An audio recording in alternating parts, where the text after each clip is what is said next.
नमस्कार दोस्तों, स्वागत है आपका आपके अपने यूट्यूब चैनल मनप स्टोरीज में। दोस्तों, कहानी चल रही है सजदा प्यार का और इस कहानी के 8 पार्ट अपलोड हो चुके हैं। ये 9वां पार्ट है। तो चलिए दोस्तों, इस 9वें पार्ट को शुरू करते हैं। फिर थोड़ी देर उससे बात कर वहीं सोफे पर सब बैठ जाते हैं। बाकी सभी भी वहीं बैठे थे। अनुराग ने वीरेन और सुधा को भी अपने संगीत के कार्यक्रम में बुलाया था। वो दोनों भी इतने दिनों बाद प्राची से मिलकर बहुत खुश होते हैं।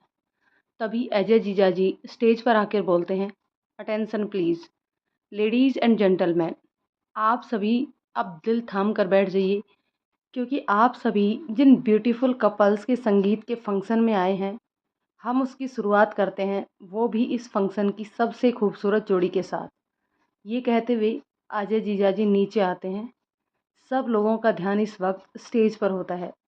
तभी अनुराग उठता है और प्राची के पास जाकर अपना हाथ बढ़ाता है, तो प्राची उसे हैरानी से देखने लगती है। अनुराग अपनी पलकें झुकाकर उसे इशारा करता है, जिससे प्राची मुस्कुराते हुए उसके साथ स्टेज पर आ जाती है। सब लोग उन्हें देख जोर जोर से तालियां बजाने लगते हैं। एक रोमांटिक गाना शुरू होता है और अनुराग और प्राची उस गाने पर डांस करने लगते हैं। अनुराग बड़े ही प्यार से प्राची का हाथ थामे डांस शुरू करता है।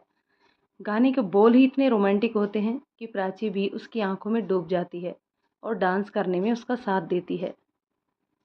तेरे संग यारा, खुश रंग बहारा, तू रात दीवानी, मैं जर्द सितारा, ओ करम खुदाया है, तुझे मुझसे मिलाया है, तुझ पे मर के ही तो मुझे जीना आया है, और तेरे संग यारा, खुश रंग बहारा, मैं तेरा हो जाऊं तो तू कर दे इशारा, कहीं किसी भी गली में जाऊं मैं तेरी खुशबू से टकराऊं, मैं हर रात जो आता है मुझे वो ख्वाब तू है, तेरा मेरा मिलना दस्तूर है, तेरे होने से मुझ में नूर है, मैं हूँ सोना सा एक आसमान महताब तू, ओ करम खुदाया है।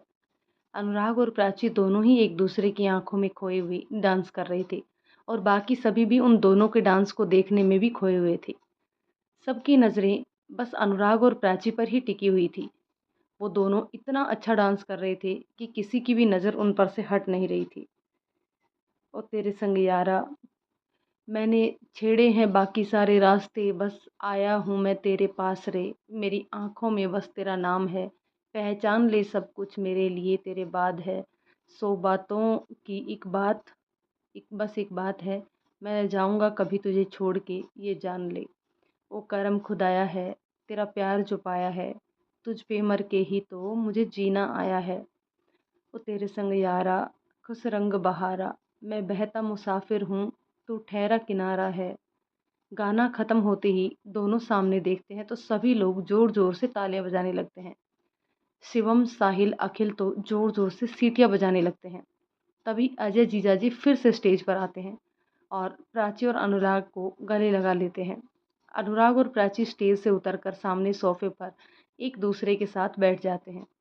अजय जीजाजी फिर अगली परफॉर्मेंस के लिए अनुज और सोनम का नाम लेते हुए उन्हें स्टेज पर बुलाते हैं। अनुज और सोनम भी बहुत शानदार डांस परफॉर्म करते हैं, जिसे देख सब लोग और भी उत्साहित हो जाते हैं और तालियां व सीटियों की आवाज़ चारों ओर से सुनाई देने लगती है। फिर बारी बारी से सब स्टेज पर डांस करते हैं। साहिल खुशी, वीरेन सुधा, जोया अखिल और अजय अंजना। इनके कपल डांस के बाद प्रसून अपने दोस्तों के साथ एक मस्ती भरा डांस करता है, जिसे देख सब लोग हंसते हंसते लोटपोट हो जाते हैं। फिर एक प्यारी सी परफॉर्मेंस हमारी छोटी सी माही देती है, जिससे डांस की क्यूट सी हरकतें देख सभी गदगद हो जाते हैं। माही अपना डांस खत्म होते ही प्राची के पास दौड़ कर आती है और उनकी गोद में बैठते हुए अपने हाथों को गोल मटोल मटकाते हुए पूछती है, आरू मोची, कैसा लगा आपको मेरा डांस? प्राची बड़े प्यार से पहले तो उसके दोनों गालों पर किस करती है, फिर उतने ही प्यार से उसे अपने पास चिपकाते हुए बोलती है, सबसे प्यारा, हमें आपका डांस सबसे अच्छा और सबसे प्यारा लगा। माही उसकी बात सुन खुश होकर बोलती है, सच्ची मासी, आपको पसंद आया मेरा डांस? तो प्राची भी मुस्कुराते हुए कहती है, मुच्ची मेरी गुड़िया रानी, हमको आपका डांस बहुत बहुत बहुत पसंद आया। ये सुन माही खुशी से ताली बजाने लगती है। तो वहाँ आसपास बैठे सभी लोग उसकी हरकत देख मुस्कुराने लगते हैं। तभी अनुराग प्राची से कहता है, प्राची मुझे नहीं मिलवाओगी अपनी गुड़िया रानी से? अनुराग की बात सुन माही जो उसकी तरफ पीठ करके बैठी थी, पलट कर अनुराग की तरफ देखती है और प्राची के कुछ बोलने से पहले ही बोलती है, नमस्ते मासा जी। हम आप तो जानते हैं, हमारी मम्मा ने बताया था, हम तो थी आप हमारे मासा जी हैं। उसकी तोतली बोली सुन अनुराग तो एकदम ग्लैड हो जाता है और उसे प्राची की गोद से उठा अपनी गोद में बिठाते हुए उसके गालों पर किस्सी दे देता है, जिससे माही थोड़ा शर्मा जाती है और अपना मुंह अपने छोटे छोटे हाथों से ढक लेती है। उसकी इस हरकत पर तो सभी हंसने लगते हैं। अब स्टेज पर पंकज और नव्या अपनी जुगलबंदी वाला डांस प्रस्तुत करते हैं, जिसे देख सब लोग अपनी ही जगह पर झूमने लगते हैं। उसके बाद छवि, शिवम फिर सौरभ अपना अपना सिंगल डांस प्रस्तुत करते हैं। सौरभ तो अपने डांस के आखिर में ही छवि और अंजलि को भी स्टेज पर बुला लेता है और वो दोनों भी उसका साथ देते हुए डांस करने लगती हैं, जिससे हॉल एक बार फिर से तालियों और सीटियों से गूंजने लगता है। सौरभ, अंजलि और छवि स्टेज से नीचे उतर आते हैं और साथ में बैठ जाते हैं। वो तीनों हंस हंस कर बातें करने लगते हैं। शिवम, जिसकी निगाहें बार बार अंजलि की तरफ ही जा रही थी, पर अंजलि ने एक बार भी उसकी तरफ नहीं देखा था, वो उसे आज पूरी तरह से इग्नोर कर रही थी।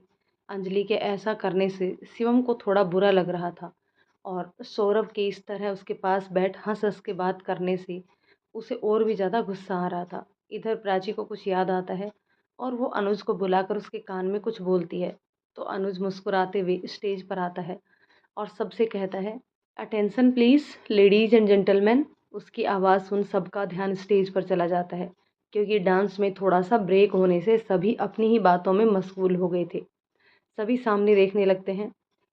अनुज अपनी बात आगे बढ़ाते हुए कहता है, हे गाइस, अब आप सबके सामने एक ऐसी अदाकारा डांस प्रस्तुत करेंगी जिन्होंने अपनी स्कूल और कॉलेज लाइफ में डांस में अनगिनत ट्रॉफियां जीती हैं। सब लोग सोचने लगते हैं कि कौन है वो जो इतनी टैलेंटेड है।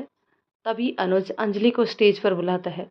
तो अंजलि पहले तो ना में सिर हिलाती है, पर सौरभ जब उसे खुश होकर उसका हाथ पकड़ स्टेज पर लाता है तो फिर वो मना नहीं कर पाती।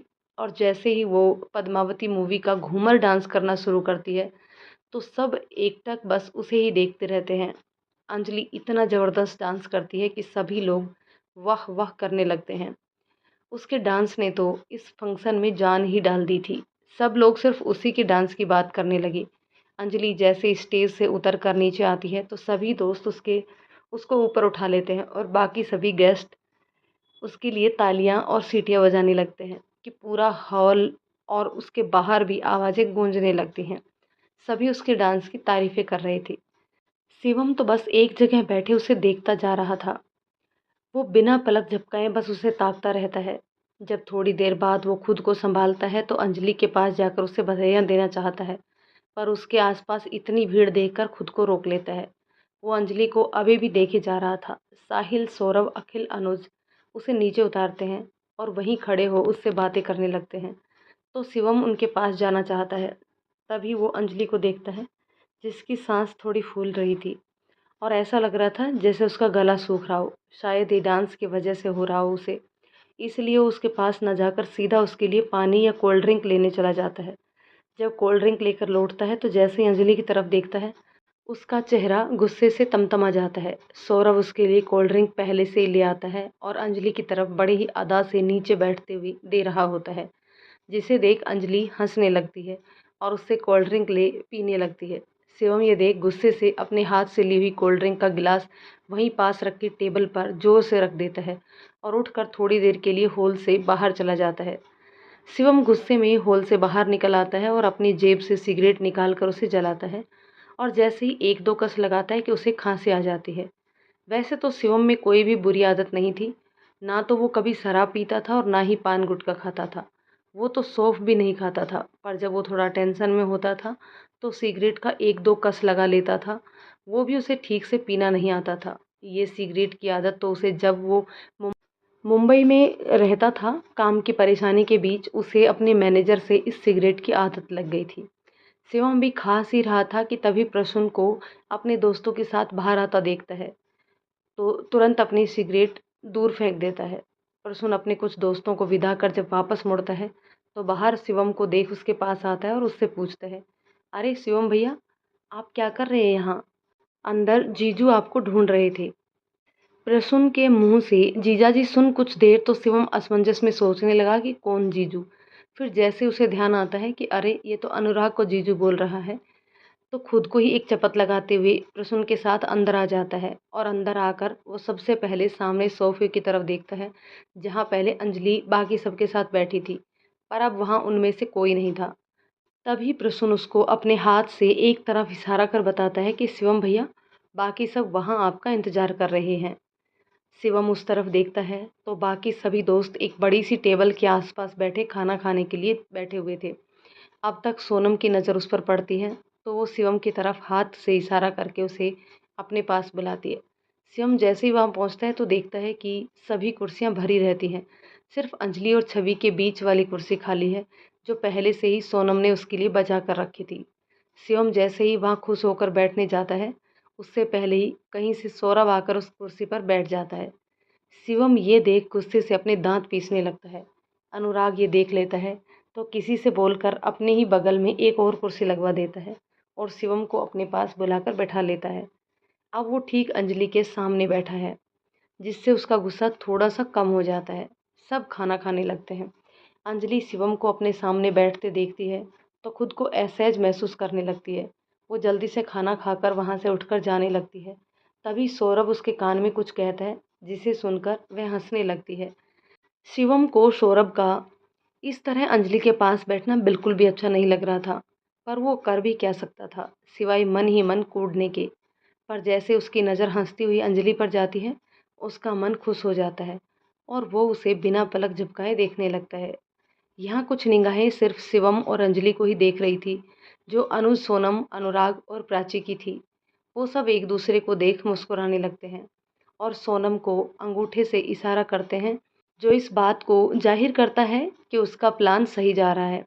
सोनम उन सबको एक प्यारी सी स्माइल देती है, जहाँ प्राची ने भी नोटिस किया कि अंजलि भी सबसे नज़रें चुराकर शिवम को देख रही है। ये देख उसके चेहरे पर भी मुस्कान आ जाती है। तभी अंजलि के मम्मी पापा, जो सुनैना जी और जया जी से अब घर जाने की इजाज़त ले चुके होते हैं, अंजलि को भी घर चलने के लिए कहते हैं। शिवम भी वहीं पास खड़े रहता है। जैसे ही अंजलि के जाने की बात सुनता है तो उसका दिल थोड़ा उदास सा हो जाता है। प्राची अंजलि को थोड़ा देर और अपने साथ रुकने को कहती है। वैसे तो अंजलि नहीं रुकना चाहती थी, क्योंकि अपने आसपास शिवम की मौजूदगी उसे असहज बना रही थी। वो अपने दिल को कितना भी कड़ा कर रही थी कि वो शिवम को इग्नोर करे, पर उसकी आंखें उसका साथ नहीं दे रही थी। वो चुपचाप सबसे नज़रें चुराकर उसकी तरफ देख ही लेती थी और उस वक्त उसके दिल में एक अजीब सा सुकून मिलता था। चाहे शिवम उसे प्यार ना करता हो, पर वो तो उनसे प्यार करती है ना, वो भी बेइंतहा प्यार। पर वो अपनी भावनाओं को रोक नहीं पा रही थी, इसलिए वहाँ से जाना चाह रही थी, पर प्राची को दुखी भी नहीं करना चाहती थी। इसलिए अपने मम्मी पापा से कह देती है कि आप लोग चले जाइए, मैं थोड़ी देर से आ जाऊँगी। अंजलि के मम्मी पापा भी उसकी बात मान चले जाते हैं।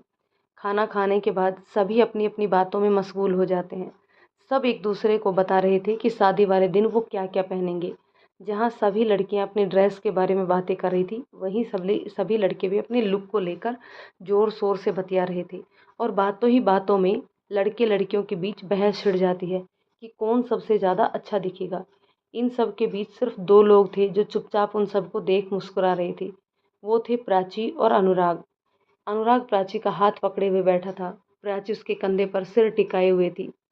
अनुराग उन सबको ऐसे लड़ते देख हंसने लगा। फिर प्राची की तरफ उसने देखा, जो उन सभी को बस मुस्कुराते हुए देखे जा रही थी। अनुराग उससे बड़े ही प्यार से धीरे से पूछता है, क्या बात है डियर? बड़े मुस्कुराया जा रहा है, बात क्या है, मुझे भी बताइए। प्राची उसकी बात सुन थोड़ा शरारत से पूछती है, क्यों, आपको हम मुस्कुराते हुए अच्छे नहीं लगते क्या? अनुराग उसकी ये बात सुन पहले तो उसे हैरानी से देखता है, फिर उसके चेहरे पर शरारती मुस्कान देख समझ जाता है। वो उसके चेहरे को अपने दोनों हाथों में पकड़ उसके माथे पर किस करते हुए कहता है, मेरी जान, आप तो हमें मुस्कुराते हुए क्या, गुस्से में भी बहुत बहुत प्यारी लगती हैं। पर अभी जो आपके चेहरे पर मुस्कान थी, वो कुछ और ही कह रही थी, जो मैं समझ नहीं पाया। उसकी बात सुन प्राची पहले तो शर्मा जाती है, फिर अपनी मुस्कुराहट का राज बताते हुए कहती है, अनुराग, आप ध्यान से हमारे आसपास इन सभी को देखो। यहाँ मुझे चारों तरफ बस प्यार ही प्यार दिखाई दे रहा है। अनुराग अपने आसपास सभी दोस्तों को देखने लगता है तो हैरान रह जाता है। जो अभी लड़ रहे थे वो अब एक दूसरे से बड़े ही प्यार से बातें कर रहे थे। अनुज और सोनम एक दूसरे की आंखों में खोए हुए थे। साहिल, खुशी एक दूसरे का हाथ थामे अपनी ही बातों में मशगूल थे। जोया, अखिल, सौरभ, अंजलि और छवि अलग बतिया रहे थे। शिवम, जो अभी भी अंजलि को ही देखे जा रहा था। अजय जीजा जी भी अंजना दीदी को बात करते हुए छेड़ रहे थे और अंजना दीदी उनकी बातों पर कभी गुस्से से उनको आंखें दिखाती तो कभी प्यार से उनको देखने लगती थी। और जब उनकी नज़रें वीरेन और सुधा पर जाती हैं तो वो हैरानी से उन्हें देखते हुए कहता है, ये दोनों भी। प्राची पहले एक नज़र अनुराग पर डालती है, उसकी आंखों को वीरेन और सुधा की तरफ देख मुस्कुराते हुए उससे कहती है, जी ये दोनों भी। इतना हैरान मत होइए आप अनुराग, ये दोनों एक दूसरे को 2 साल से डेट कर रहे हैं और अब हमें देखकर इन दोनों ने भी शादी का मन बना लिया है और जल्द ही हम सबको अपनी शादी में बुलाएंगे भी। प्राची की बात सुन अनुराग उसे हैरानी से देखते हुए कहता है, यार मुझे तो कभी कुछ ऐसा लगा ही नहीं, दिखा ही नहीं कि ये दोनों डेट भी कर रहे हैं। प्राची हंसते हुए उससे कहती है, आपको कुछ दिखता भी है ऑफिस के सिवाय? उसकी बात सुन अनुराग बड़े प्यार से लेकिन शरारत भरे अंदाज में उसकी तरफ देख कर कहता है, दिखता है ना, तभी तो तुमको पटाया मैंने। ये कहे वो जोर से हंसने लगता है तो प्राची बड़ी बड़ी आंखें कर अपनी भुएं ऊपर करते हुए उसे देखते हुए कहती है, आपने पटाया मुझे? जरा फिर से तो बोलना। क्या? क्या कहा? एक बार और। प्राची को गुस्सा आता देख अनुराग अपने कान पकड़ते हुए कहता है, अरे अरे मेरी माँ, सॉरी सॉरी, मेरा मतलब था कि अब तुमको देख लिया है तो किसी और को देखने की फुर्सत ही कहाँ है। तुम तो बिल्कुल झांसी की रानी बन जाती हो यार, जरा सी बात पर। अनुराग को प्राची को छेड़ने में मजा आ रहा था तो वो उसे और चिढ़ाते हुए बोला। प्राची को और भी गुस्सा आ गया तो अनुराग को थोड़ा धक्का देकर जाते हुए कहती है, जाइए अनुराग, हम आपसे बात नहीं करते। अनुराग जल्दी से उसका हाथ पकड़ उसे अपनी ओर खींचता है और फिर उससे सॉरी बोलता है। पर प्राची उससे अपना हाथ छुड़ा मुंह फुलाते हुए सामने अंजलि के पास जाकर बैठ जाती है। अनुराग उसे मनाने की कोशिश करता है पर प्राची उसकी कोई बात नहीं सुनती। शाम होने को आती है तो सब लोग अपने अपने घर जाने लगते हैं।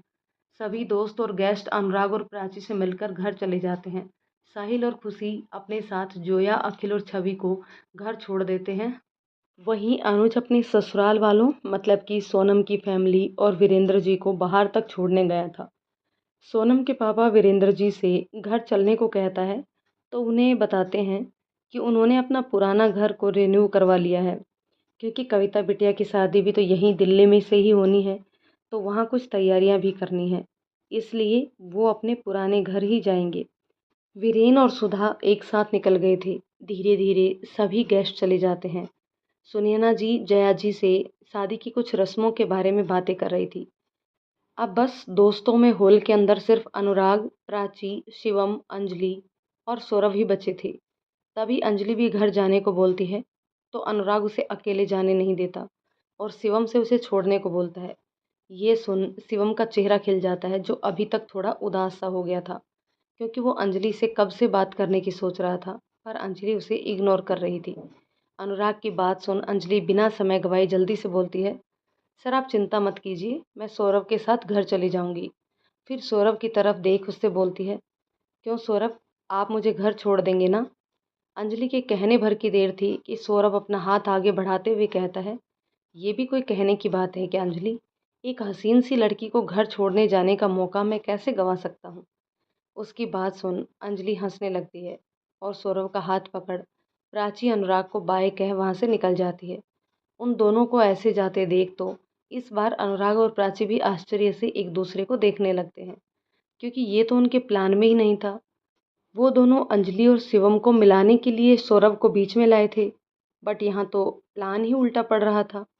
यहाँ शिवम की हालत तो ये देख और भी खराब हो जाती है।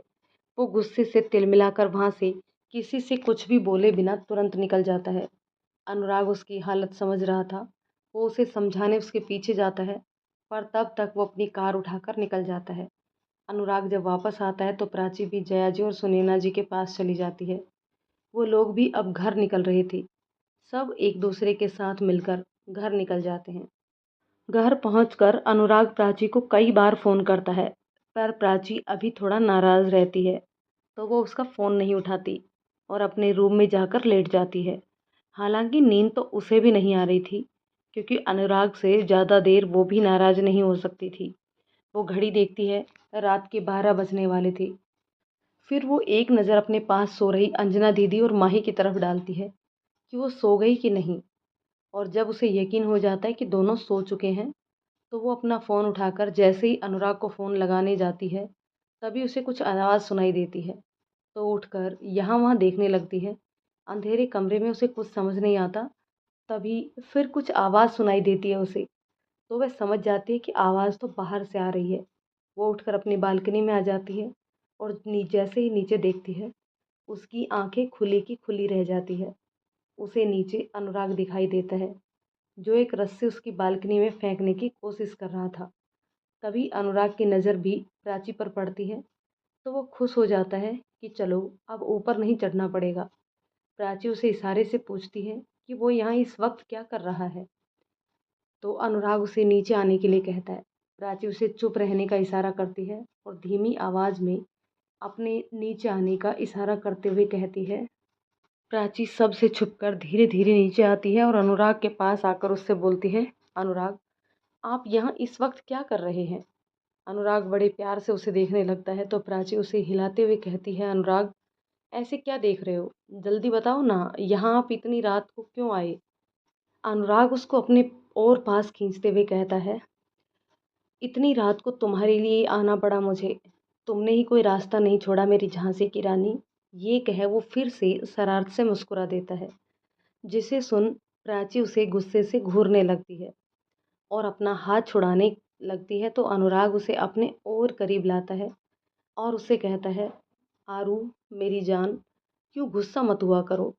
जानती हो ना, तुम्हारी नाराज़गी मुझसे बर्दाश्त नहीं होती। फिर थोड़ा उदास होते हुए कहता है, मालूम है, जब तुमने मेरा फ़ोन नहीं उठाया था तो मैं कितना बेचैन हो गया था। तुम्हें नाराज़ होते नहीं देख सकता हूँ मैं, और ना ही बिना बात किए रह सकता हूँ तुमसे। इसलिए तुमसे मिलने आया था। और इससे आगे अनुराग कुछ कह पाता। प्राची जो उसकी आंखों में खो गई थी, उसके होठों पर अपनी उंगली रख उसे चुप कर देती है। प्राची उसकी उदासी को महसूस कर रही थी। वो खुद भी तो उससे ज़्यादा देर तक नाराज़ नहीं रह सकती थी, इसीलिए तो इतनी रात को उसे फ़ोन लगाने ही जा रही थी। प्राची उससे बोलती है, अनुराग, मुझे माफ़ कर दीजिए, मेरी वजह से आपको इतनी तकलीफ़ हुई।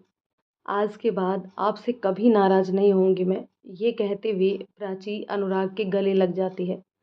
थोड़ी देर दोनों यूं ही गले लगे खड़े रहते हैं।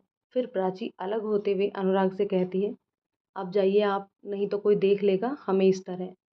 अनुराग भी उसकी बात मान उसके माथे पर किस करता है और उसे बाय और गुड नाइट मेरी जान बोलकर कार में बैठ जाता है।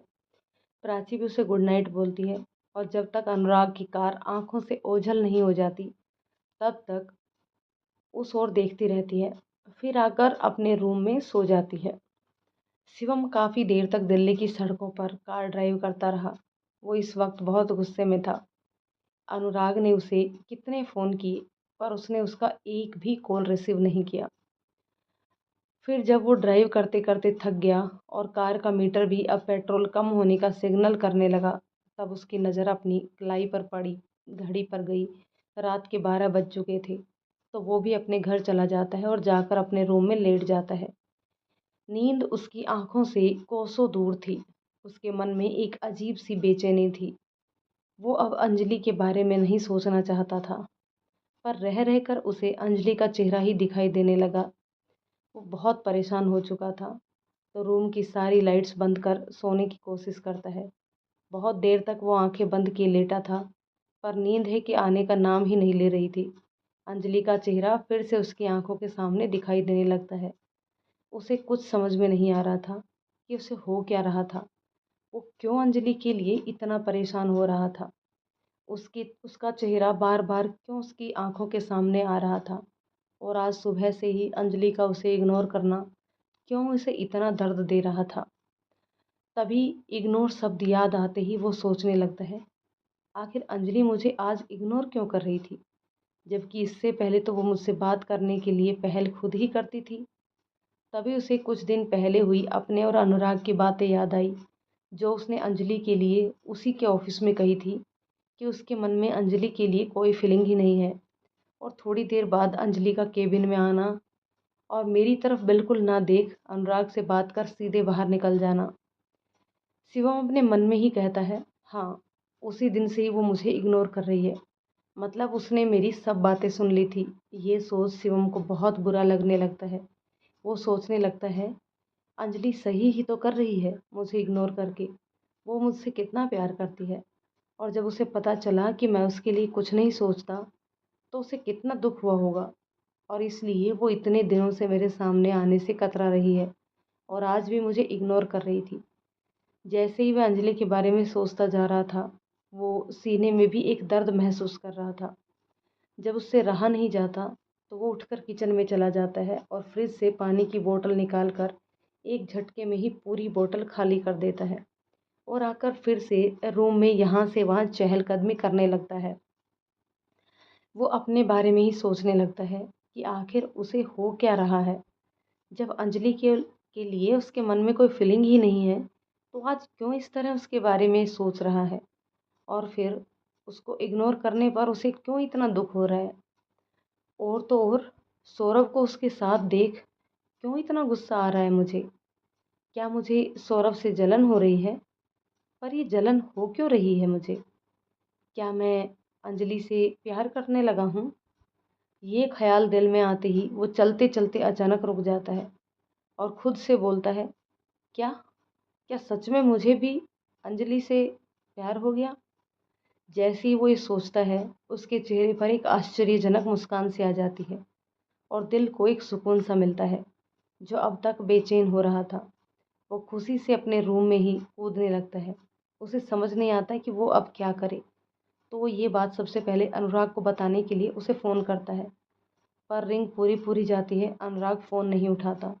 तो वो दीवार पर लगी घड़ी देखता है, जो सुबह के 4 बजा रही थी। उसने सोचा कि अभी अनुराग सो रहा होगा, कल जल्दी से उठकर उसे बताएगा कि वो भी बहुत खुश हो जाएगा।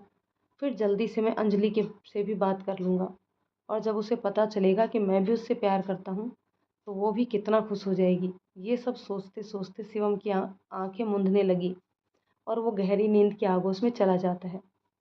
आज अनुराग और प्राची की पहले हल्दी और फिर मेहंदी की रस्में थी, तो दोनों ही घरों में सुबह से ही बहुत चहल पहल थी। सभी लोग जल्दी से तैयार हो रहे थे। अनुराग सुबह उठते ही सबसे पहले प्राची को मैसेज करने के लिए जैसे ही फ़ोन उठाता है, उसकी नज़र शिवम की मिस्ड कॉल पर जाती है, तो थोड़ा परेशान हो जाता है, क्योंकि कल शाम से जब वो गुस्सा होकर चला गया था, तब से उसकी शिवम का कोई बात ही नहीं हुई थी। ना ही उसने अनुराग के इतने सारे कॉल्स का कोई जवाब दिया था। वो जल्दी से तुरंत उसे कॉल करता है, पर जब शिवम का फ़ोन स्विच ऑफ बता रहा था, तो उसका परेशान होना जाहिर सी बात थी। वो जल्दी से प्राची को गुड मॉर्निंग का मैसेज कर तैयार होकर नीचे आता है। वो थोड़ा परेशान होते हुए शिवम को बार बार फ़ोन लगा रहा था और फ़ोन अभी भी स्विच ऑफ बता रहा था, जिससे उसे शिवम के साथ कुछ गलत होने की आशंका होने का डर लगता है और वो तेज़ी से बाहर जाने लगता है। तभी उसे बाहर जाते देख जया जी देख लेती है और उसे रोकते हुए कहती है, अनुराग, कहाँ जा रहा है इतनी जल्दी में? आज तेरी हल्दी और मेहंदी है और तू आज भी चैन से घर में नहीं बैठ सकता। अनुराग उनकी बात सुन जल्दी से कहता है, माँ, बस मैं जल्दी से आता हूँ, एक ज़रूरी काम है, बस थोड़ी देर में आ जाऊँगा। ये कह वो जैसे ही आगे बढ़ता है, नीलिमा जी उसे रोक लेती हैं। उनके साथ नीरज जी, साहिल, अखिल, खुशी, छवि और कुछ लोग भी होते हैं, जो अनुराग की बात सुने बिना ही उसे ज़बरदस्ती उस जगह ले जाते हैं जहाँ हल्दी की रस्म होने वाली थी। जब कोई भी उसकी बात सुनने को तैयार नहीं होता, तो वो भी चुपचाप हल्दी की रस्म के लिए बैठ जाता है। अनुराग की कोई बड़ी भाभी नहीं होती, तो जया जी खुशी से उसकी भाभी के सारे नेक करवाती है। खुशी ये देखकर एकदम भावुक हो जाती है और जया जी के गले लग जाती है। उनके यहाँ रिवाज है कि दूल्हे को भाभी ही सबसे पहले हल्दी लगाती है, तो ये रस्म खुशी निभाती है। उसके बाद बारी बारी से नीरज जी, नीलिमा, साहिल, छवि, अखिल और बाकी रिश्तेदार उसे हल्दी लगाते हैं। सब उसे प्राची का नाम लेकर चिढ़ा रही थी। अनुराग भी प्राची का नाम सुन चुपचाप फीकी हंसी हंस रहा था, जिसे देख साहिल को कुछ डाउट होता है कि अनुराग आज इतना परेशान क्यों दिख रहा है। वो उसके पास आकर उससे पूछता है।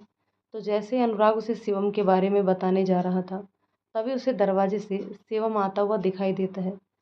शिवम को सही सलामत आता देख सबसे पहले तो अनुराग चैन की सांस लेता है, फिर मन ही मन उस पर गुस्सा होते हुए बड़बड़ाने लगता है। साला यहाँ सही सलामत घूम रहा है और मैं इसके लिए परेशान हो रहा था। एक नंबर का इडियट है ये।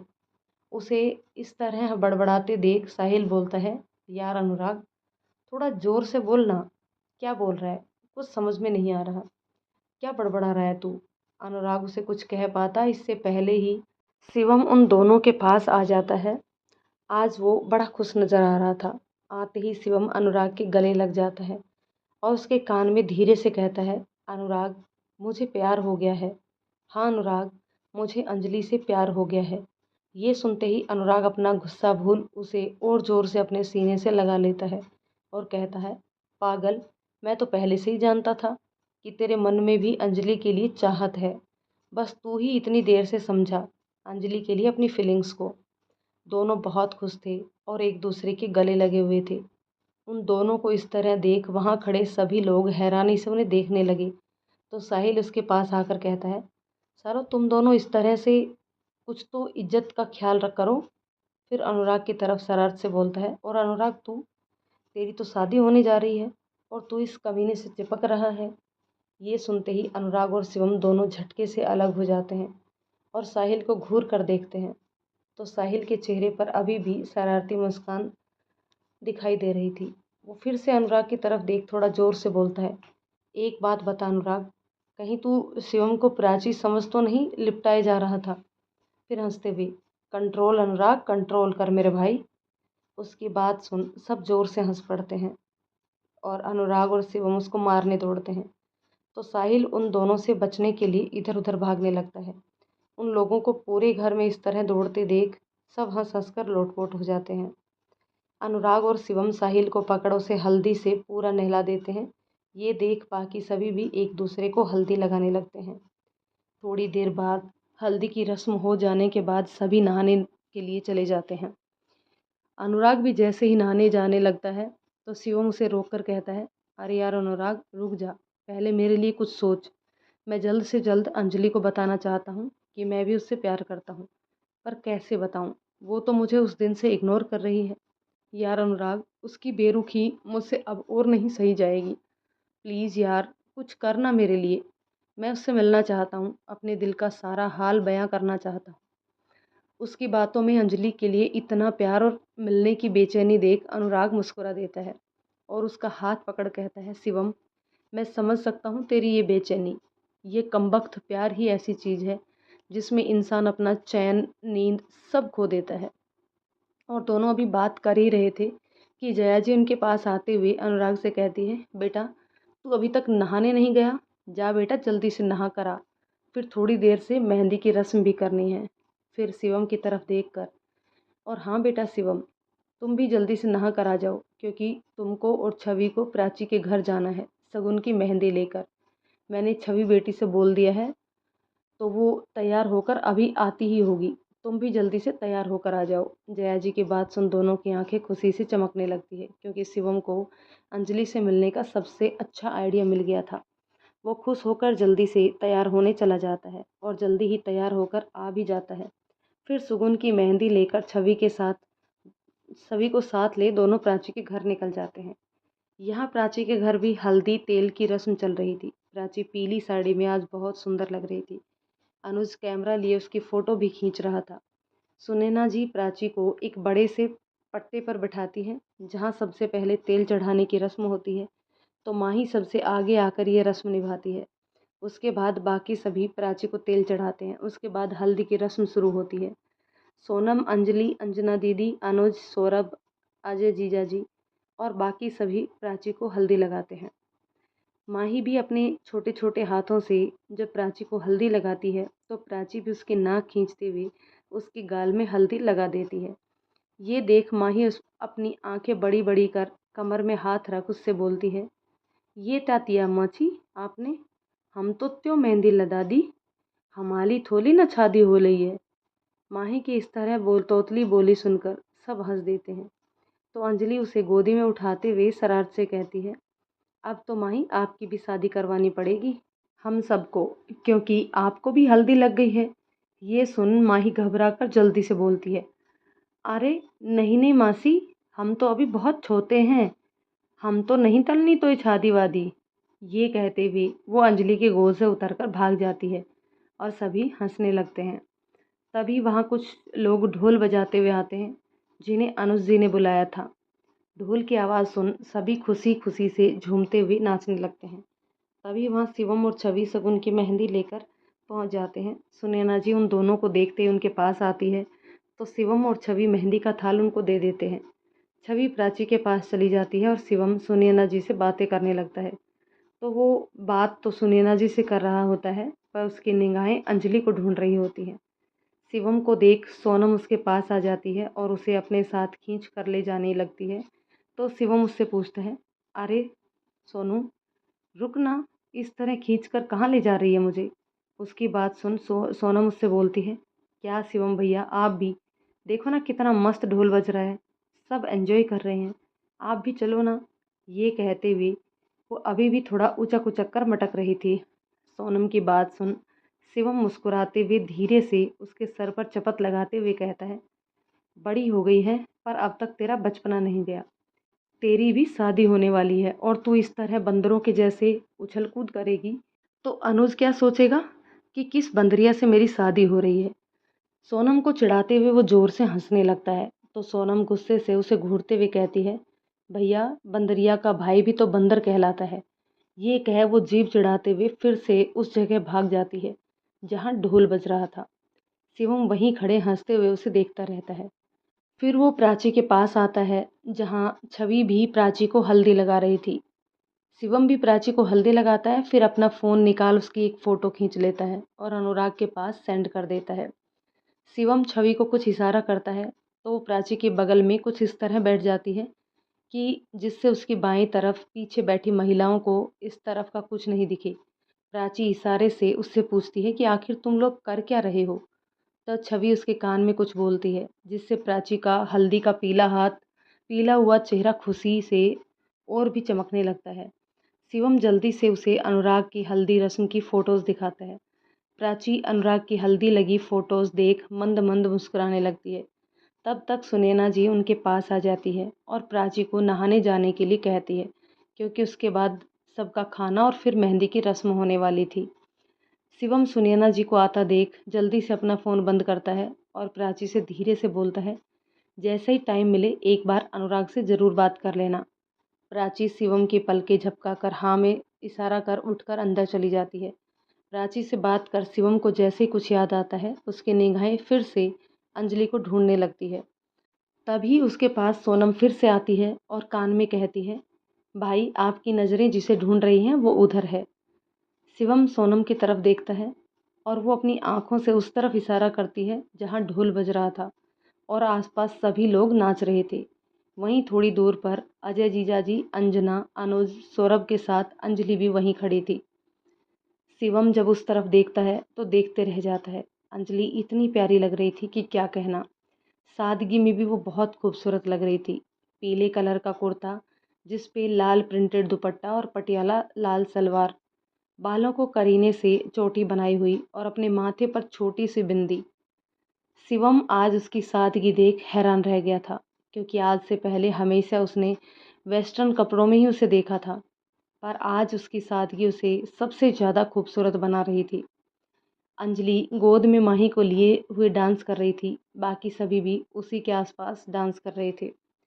तो दोस्तों कहानी के इस पार्ट को अभी यहीं रोकते हैं, मिलते हैं कहानी के नेक्स्ट पार्ट में। तब तक ये कहानी आपको कैसी लग रही है कमेंट करके ज़रूर बताइएगा। यदि कहानी पसंद आए तो इसे लाइक शेयर कर दीजिए और यदि चैनल पर नए हैं तो प्लीज़ चैनल को सब्सक्राइब ज़रूर कर लीजिए। तो चलिए दोस्तों मिलते हैं कहानी के एक और पार्ट में, तब तक के लिए शुक्रिया।